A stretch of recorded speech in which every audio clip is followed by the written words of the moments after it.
Hello everybody and welcome.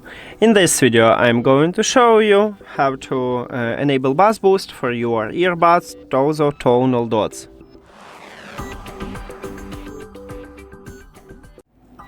You have to start by open TOZO app, and then we need to go and select this equalizer preset.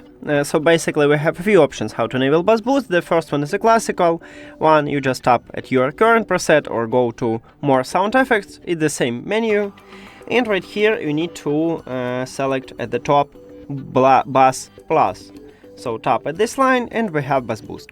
Also you can go back and go to equalizer zone, and right here we have presets created by another users, and you can find some bass boost presets here. So let's say this one. You just tap on it and then click try out.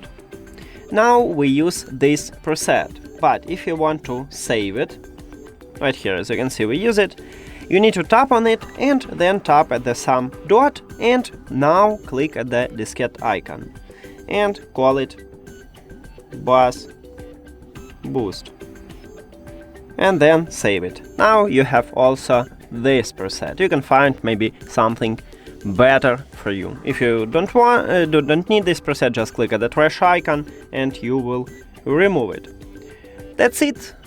Thank you for watching this video. If you found it helpful, please consider subscribing to the channel and leave the like on the video. See you later!